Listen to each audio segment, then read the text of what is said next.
We have more ways to connect than ever before. We may have hundreds of friends and followers on sites like Facebook and Twitter, but there is an increase in isolation and loneliness.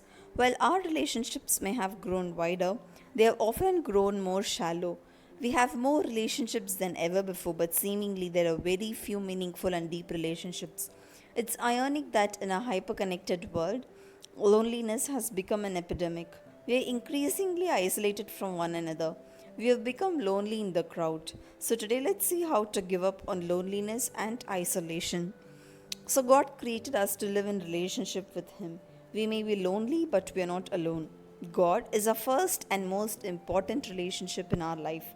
So, if our relationship with God is right, our relationships in life will also be right. If our relationship with Him is not right, our other relationships in life will also not be right. So, if you have a relationship that you're struggling with, consider what part of your relationship with God you might need attention with. So, when it comes to our relationship with others, recognize God created us as a social being. Companionship is a basic human need. God wired us in this way. In the same way He created us to live in a relationship with Him, He created us to live in relationship with each other. He did not create us to live separate from one another, but to journey through life together.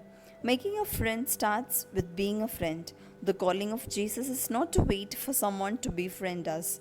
The calling is to go and be the friend to others. Jesus came as the friend of sinners, as we see in Luke chapter 7.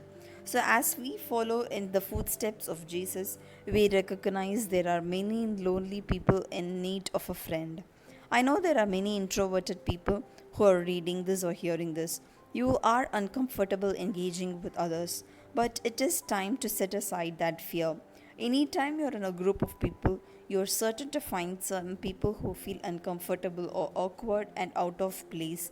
They need a friend. Because of your potential feelings of awkwardness, you just might be the best person to engage them. You can serve them by engaging them and helping to make them feel comfortable. But are you still afraid?